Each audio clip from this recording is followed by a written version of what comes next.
Hola, soy Mr. Snake. Bienvenidos a Asesinos en Serie Volumen 2. Aviso importante. Los siguientes relatos pueden herir la sensibilidad gravemente. Recomendado para mayores de 18 años. A continuación, oiréis los más macabros asesinatos y las más macabras torturas y descuartizaciones, sobre todo con este primer asesino. Pedro Alonso López, el monstruo de los Andes. En un ambiente violento para la época, en el pequeño pueblo de Tolima, en Colombia, llega al mundo en el año 1949 Pedro Alonso López. Hijo de una prostituta, Pedro es el séptimo de 13 hermanos y desde el principio, su infancia se antoja bastante difícil. Su madre tiene preocupaciones mayores que repartir amor y educación a sus innumerables hijos, y su carácter, dominador y duro, hace que Pedro prefiera pasar la mayor parte del tiempo en las calles. De este modo, tampoco tiene que contemplar cómo su madre recibe a sus clientes en su propia casa. Las calles de Colombia en aquella década no eran precisamente la mejor escuela que se podía tener, el incremento del crimen con respecto al resto de países era 50 veces más alto que lo habitual en el resto del mundo. Cuando Pedro tiene 8 años, su madre lo sorprende intentando mantener relaciones sexuales con su hermana más joven y lo echa de casa. Así Pedro comienza a vagar sin rumbo fijo por las peligrosas calles, explorando lugares y barrios a los que nunca había llegado. A los pocos días de su exilio y engañado por un hombre viejo que le ofrece comida y cobijo, Pedro es sodomizado en varias ocasiones antes de ser devuelto a los oscuros callejones. No sería la última vez que fuera acosado por extraños en las aceras y lugares abandonados donde solía tumbarse a dormir, y esto convierte al pequeño en un ser muy temeroso. Durante el día, se esconde donde nadie le pueda encontrar y tan solo sale de forma esporádica a buscar comida entre la basura. Ha pasado ya un año desde que Pedro vaga por los suburbios de su ciudad y decide cambiar de aires. Sin rumbo declarado, acaba en la ciudad de Bogotá donde por un tiempo, cambiará su suerte. Un ciudadano americano se apiada de él y lo ampara en su familia. Pedro tiene casa, comida e incluso es escolarizado, pero el signo de Pedro no es la fortuna y pocos años después, cuando tiene 12 años, un maestro del colegio le agrede sexualmente de nuevo y los miedos retornan a él, roba dinero de la oficina del colegio y de nuevo, se lanza a las calles. La guerra civil ya ha terminado y el país intenta reestructurarse, nuevas fábricas comienzan a abrirse y se abren nuevas posibilidades. Pero Pedro no tiene ninguna experiencia laboral y es rechazado sistemáticamente en todos los lugares donde busca trabajo y se ve obligado al único oficio que ha aprendido en las calles: robar automóviles.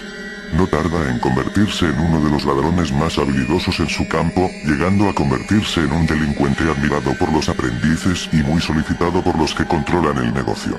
Pero en 1969, cuando tiene 18 años, sus habilidades no evitan que sea apresado y condenado a 7 años de prisión. A los 2 días de estar encarcelado, Pedro es violado por 3 presos mayores que él. Su rabia y su afán de venganza no tardarán en estallar y consiguiéndose un cuchillo de huella, uno tras otro, a sus 3 violadores. Sus actos son juzgados como defensa propia y su condena tan solo es aumentada en 2 años. Pero en el interior de Pedro, su acto vengativo ha hecho germinar una semilla oscura de poder. Han desaparecido sus miedos y, a partir de ahora, nadie volverá a abusar de él, sino que él se convertirá en el abusador y cuando quiera algo, simplemente lo cogerá, pese a que para satisfacer sus deseos, tenga que acabar con la vida de seres inocentes. Debido al abuso mental que soportó en las manos de su madre durante sus años tempranos, había crecido temeroso de las mujeres. La comunicación social con ellas era impracticable y satisfacía sus deseos con libros pornográficos y revistas. En la mente de Pedro su madre tenía la culpa de todo el sufrimiento de su vida y dolor de su corazón. En 1978 sale de prisión y comienza a viajar por todos los rincones de Perú, dejando tras de sí un terrible reguero de violaciones y asesinatos. En pocos meses por lo menos 100 muchachas jóvenes de tribus locales son atacadas violentamente por Pedro Alonso López, que tras asesinarlas, las entierra cuidadosamente. Las denuncias de las tribus no son tomadas en demasiada consideración por la policía, que presume que las jóvenes han sido raptadas por las redes de trata de blancas y esclavismo que proliferan en la región. De este modo, Pedro continúa de modo impune su viaje de muerte y sadismo hasta que, en el norte del Perú, es capturado por un grupo de ayacuchos cuando intenta secuestrar a una joven de la tribu. Los indios lo torturan durante varios días, lo entierran hasta la cabeza y lo untan con miel para que las hormigas acaben con él, pero por suerte para él, aparece una misionera americana amiga de la tribu, que los convence para que lo entreguen a las autoridades. Pedro es sacado y depositado en la parte trasera de la furgoneta de la misionera, que se lo lleva para entregarlo a las autoridades, pero esta se apiada de él sin conocer realmente nada de su pasado y lo libera en la frontera de Colombia. A caballo entre Ecuador y Colombia, Pedro continúa con sus asesinatos con el mismo modus operandi y sus víctimas, como se supo más tarde, superan ya posiblemente las 300. Todas ellas niñas inocentes de entre 8 y 12 años, que Pedro cautiva con pequeños regalos para llevarlas a lugares apartados. En 1980, una riada en Ambato, cerca de Ecuador, deja al descubierto una de las fosas de Pedro con los restos de 4 niñas y la policía por fin comienza una investigación. Al final, Pedro Alonso es apresado cuando intenta raptar a una niña de 12 años en el parking de un supermercado. La madre, María Poveda, da gritos de alerta cuando se percata de lo que está sucediendo y los comerciantes de la zona retienen a Pedro hasta que llega a la policía. Tras la negación inicial de confesar, y con la ayuda del padre Gorino, que había establecido cierta amistad con Pedro en prisión, el ya conocido como monstruo de los Andes confesará todos sus crímenes con todo lujo de detalles. Pedro confesó a los investigadores que había asesinado por lo menos a 110 muchachas en Ecuador, 100 en Colombia, y muchas más de 100 en Perú. En el curso de sus confesiones, Pedro justificó sus crímenes a su dura vida y a una adolescencia difícil y solitaria. Cuando se le preguntó qué hacía con estas víctimas, Pedro explicó que primero violaba a su víctima, y entonces la estrangulaba mientras miraba fijamente sus ojos. Quería tocar el placer más profundo y de la excitación sexual más profunda antes que su vida se marchitara. Siguió declarando que el horror continuaría aún después de su muerte. Pedro llevó a la policía hasta los lugares donde había enterrado a sus víctimas, en una de ellas se descubrieron 53 cadáveres de niñas. De este modo, recorrieron más de 28 fosas. En algunas de ellas no se encontró nada, pero se atribuyó la desaparición de los restos a las riadas o a la acción de las alimañas. No todos los asesinatos se pudieron probar. En 1980, Pedro Alonso López es condenado por sus múltiples asesinatos a pasar el resto de su vida en la cárcel, aunque esto no sucedió.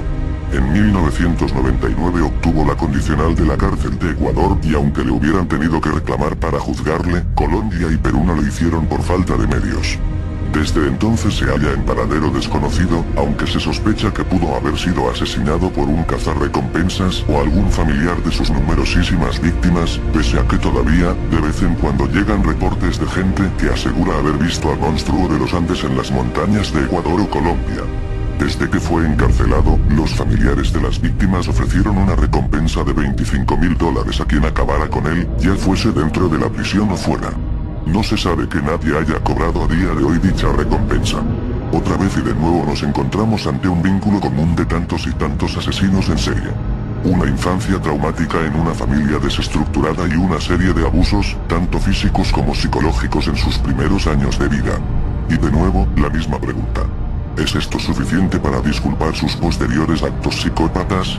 En el caso de Pedro Alonso López, habría que recordar que tuvo 12 hermanos más que crecieron en sus mismas condiciones, y ninguno de ellos fue a posteriori asesino en serie como él.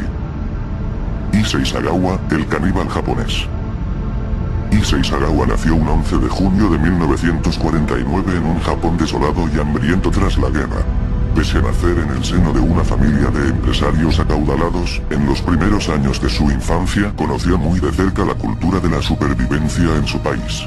Era un niño pequeño y de aspecto débil y enclenque. Él mismo se autocalificaría años después como pequeño, feo, con manos pequeñas y pies diminutos. Con tan solo 5 años, unas terribles pesadillas atormentaban al pequeño Issei todas las noches. En sus pesadillas se veía a él mismo en el interior de una enorme cacerola con agua hirviente. Trataba de huir, pero no lo conseguía y lentamente se cocía dentro del agua hasta que alguien lo sacaba de allí, pero no para salvarlo, sino para devorarlo sin compasión. Estas pesadillas infantiles lo traumatizaron profundamente y fueron la mecha de sus posteriores actos caníbales. Sagawa tenía 2 grandes pasiones, el sushi y las mujeres occidentales.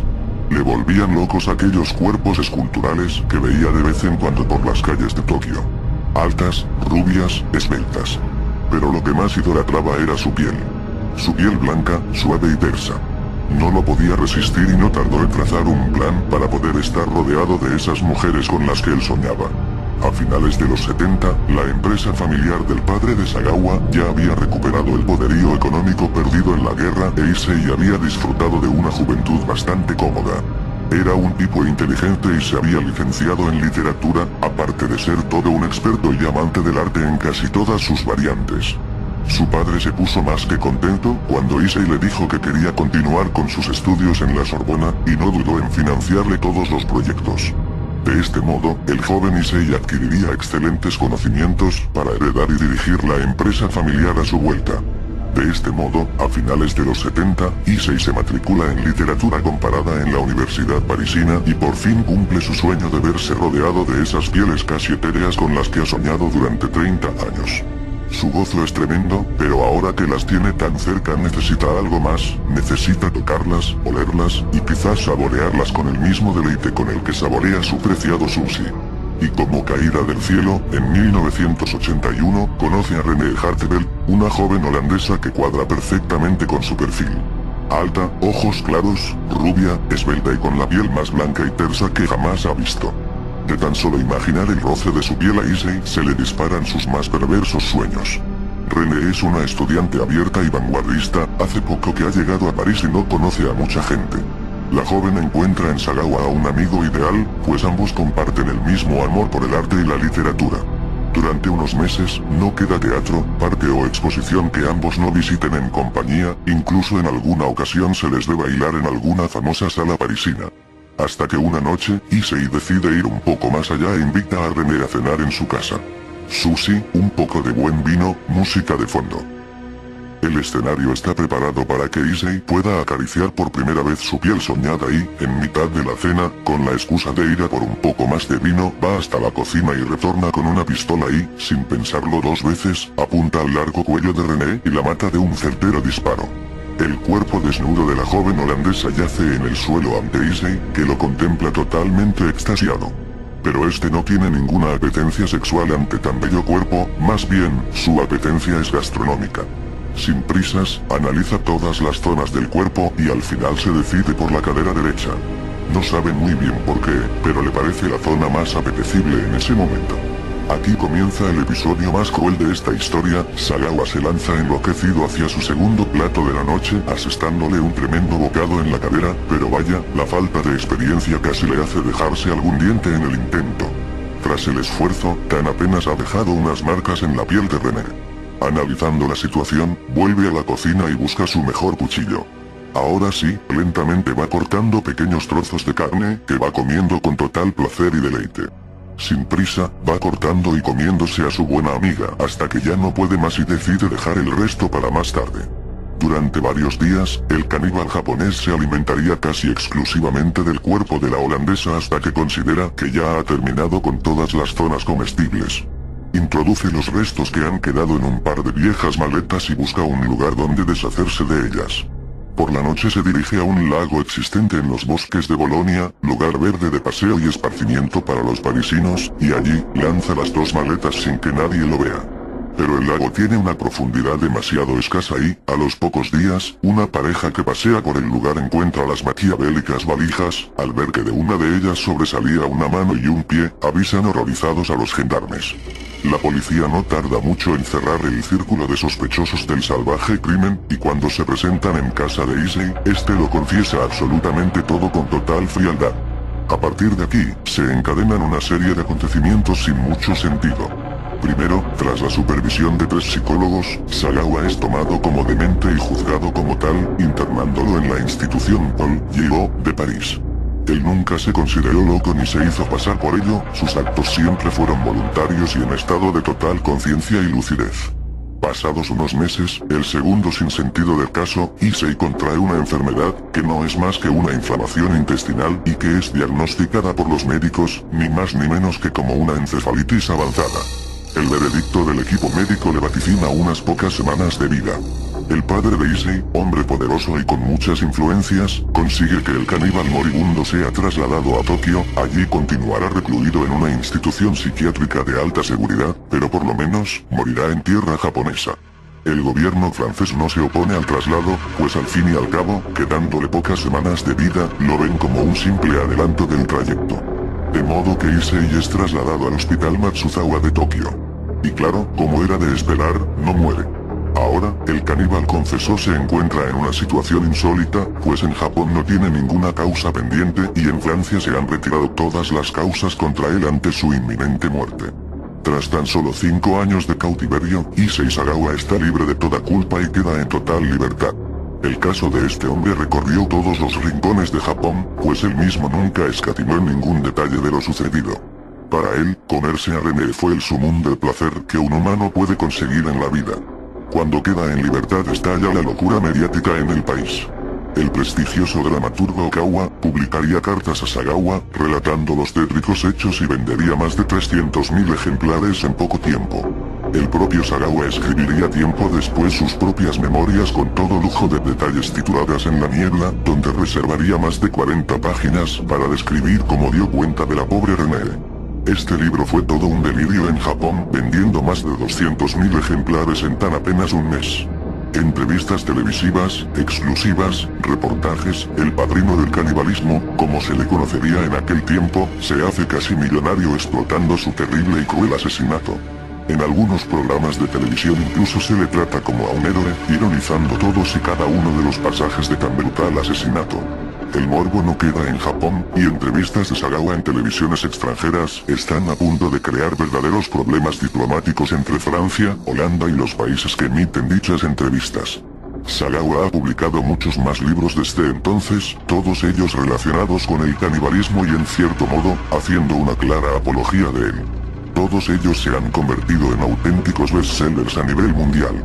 El más conocido, Melatonin por fetichismo, es otra obra detallada de los sucesos descritos. En Japón está tratado como un escritor excepcional y, tras casi 30 años de aquellos sucesos, todavía sigue ganándose la vida gracias a ellos. También expone sus obras pictóricas, en las cuales suele mostrar mujeres de piel blanca y cuerpos voluptuosos, y es un contertulio común en diferentes programas de televisión. Sagawa atribuye todos sus actos a aquellas pesadillas que le atormentaron de pequeño y que, como él relata, le llevaron a comerse a René de modo casi obligatorio. Tras conocer la historia de este psicópata mediático, lo que más miedo me da es la reacción de la sociedad japonesa ante todo lo sucedido, sin guardar el más mínimo respeto por la familia de la joven René Hartebel, que tuvo que sufrir por triplicado. Primero la muerte de un modo tan horrendo de su hija, segundo, la incompetencia de las autoridades francesas dejando marchar a este asesino y, tercero, ver al asesino de su hija tratado como un héroe nacional y relatando con pelos y señales y en todos los medios posibles, tan dolorosos recuerdos. Por lo menos, lo único que cabe esperar es que no aparezca ningún fan de Sagawa dispuesto a seguir los mismos pasos del afamado caníbal. De todos es sabido que los japoneses son bastante dados a las copias y, a ser posible, mejoradas. Jesús Constanzo. El padrino de Matamoros. Desde el rancho Santa Elena, en la ciudad fronteriza de Matamoros, México, Adolfo de Jesús Constanzo y su banda transportaban semanalmente una tonelada de marihuana al país vecino, pero el lugar no era solo un centro de distribución de drogas. En 1989 fueron acusados de asesinar a más de una docena de personas durante unos rituales de Palo Mayombe, un culto afroamericano. Los narcosatánicos habían convertido el rancho en una verdadera casa de los horrores. El 9 de abril de 1989, la policía mexicana detiene en un rutinario control la camioneta que conducía David Serna Valdez, de 22 años, a la altura del kilómetro 39 de la carretera de Matamoros a Reynosa en el rancho Santa Elena. En ella se encuentran restos de marihuana y una pistola calibre 38, por lo que el joven conductor es detenido. Tras unas horas de interrogatorio confiesa que pertenecía a una secta de magia negra y que utilizaban el rancho para realizar sus sacrificios rituales con seres humanos, además del narcotráfico. Estas sorprendentes confesiones obligan a la policía a registrar el rancho, hallando allí otros 110 kilos de marihuana, y algo macabro, un caldero de hierro de hedor pestilente que contenía sangre seca, un cerebro humano, colillas de cigarros, 40 botellas vacías de aguardiente, machetes, ajos y una tortuga asada. Alrededor de la casa, una fosa común con 12 cadáveres descuartizados, a los que les habían extirpado el corazón y el cerebro en algún extraño ritual. Entre ellos se hallaba el cuerpo de Mark Kilroy, un estudiante de medicina desaparecido en marzo de 1989, al que habían amputado las dos piernas y extirpado el cerebro, y con parte de cuya columna vertebral el líder del grupo se había fabricado un alfiler de corbata que le servía de amuleto. Los agentes de la policía judicial detienen a un grupo de personas implicadas, quienes confiesan haber matado a esos individuos por orden del padrino Adolfo de Jesús Constanzo, de 27 años de edad e hijo de un americano y una cubana practicante de la santería y palo mayombe, en cuyas artes mágicas había sido iniciado desde que tenía 3 años. En 1980, Constanzo comienza a vender sus servicios como mayombero en Miami, trasladándose posteriormente a México en donde tiene un gran éxito con sus trabajos de magia negra. Su excelente reputación entre las altas esferas le sería debida a los poderes mágicos que le eran atribuidos, al misterio que continuamente le rodeaba y a su carismática personalidad. Los rituales de purificación o limpias, ceremonias para limpiar malas energías negativas, y de protección, le proporcionan de $8.000 a $40.000 entre sus clientes, la mayoría, importantes personalidades americanas. Ávido por obtener más poder comienza a efectuar sacrificios en sus rituales, para dar mayor sensacionalismo y espectáculo, siempre ayudado por una joven divorciada que se convertiría en su musa y amante, la estudiante norteamericana de 24 años Sarah Villarreal Aldrete. Sarah se convierte en gran sacerdotisa del culto y participa activamente en todas las sangrientas ceremonias, además de reclutar a nuevos miembros y explicarles las actividades de la secta. Adolfo convence a los demás adeptos que serán completamente invulnerables a las balas y que tendrán el poder de hacerse invisibles si siguen al pie de la letra sus instrucciones. Confeccionar una ganga o caldero mágico con unos ingredientes especiales, además de secretos, en los ritos de palo mayombe, como son la sangre y algunos miembros humanos mutilados, preferentemente cerebros de criminales o locos, a ser posible de hombres de raza blanca, pues supuestamente estos son más influenciables por el verdugo. Para el asesino la tortura a la víctima es un factor muy importante, pues el alma de la víctima debe aprender a temer a su verdugo por toda la eternidad con el fin de hallarse para siempre sujeta a él.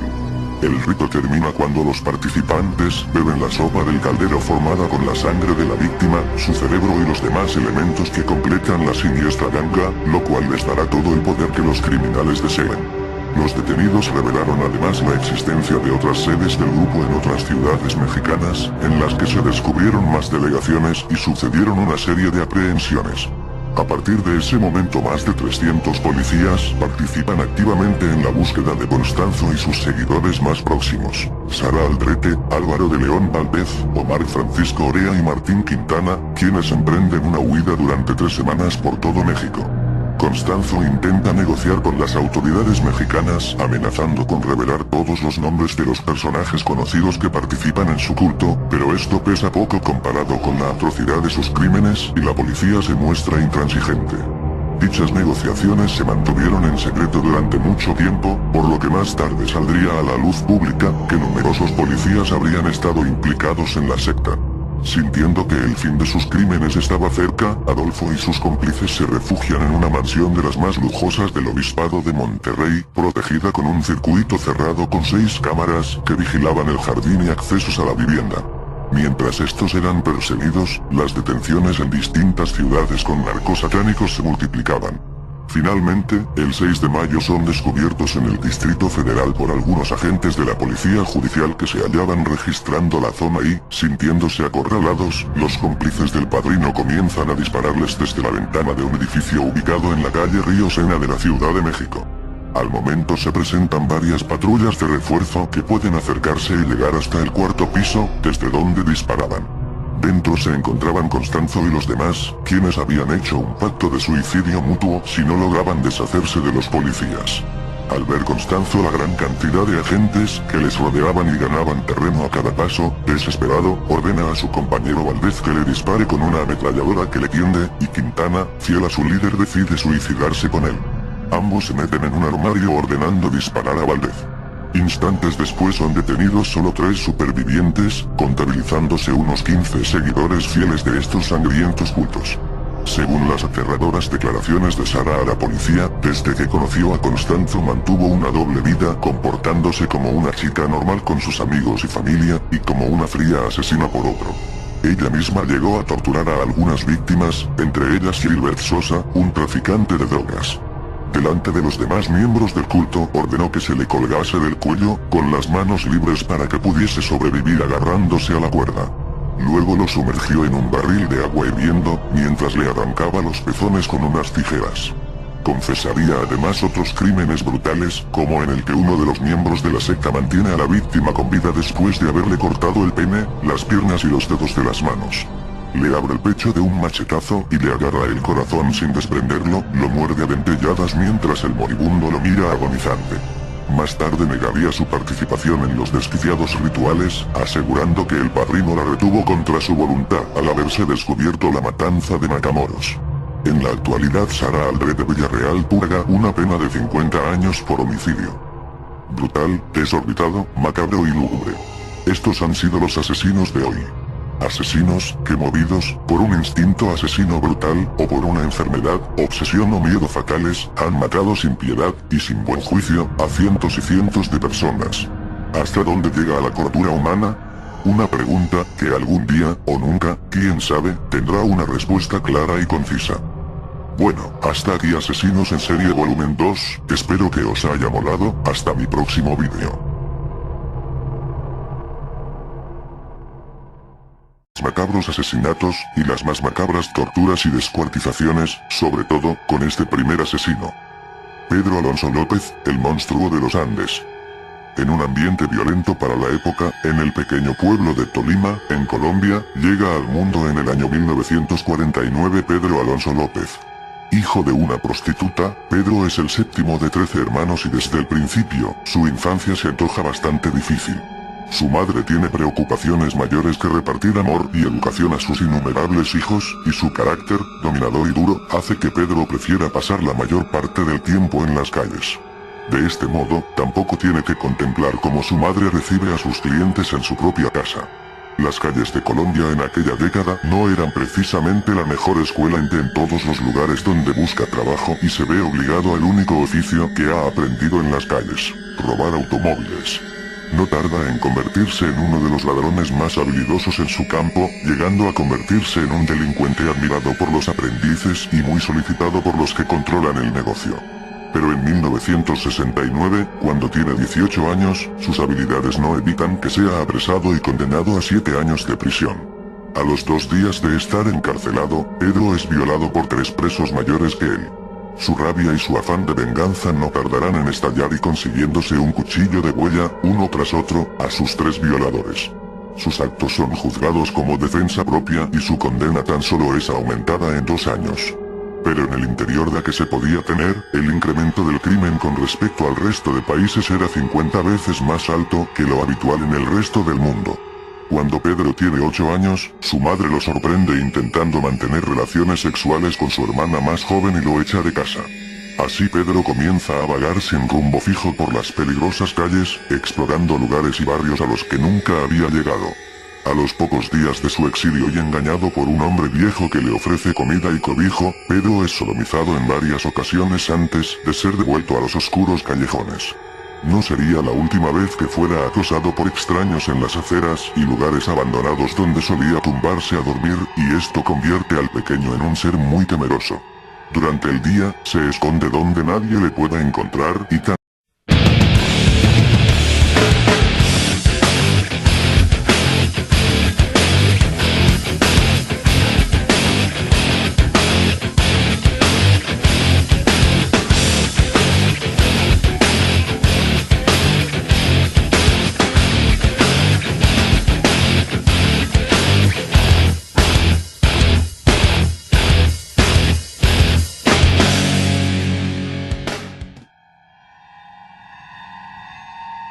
Hola, soy Mr. Snake. Bienvenidos a Asesinos en Serie Volumen 2. Aviso importante. Los siguientes relatos pueden herir la sensibilidad gravemente. Recomendado para mayores de 18 años.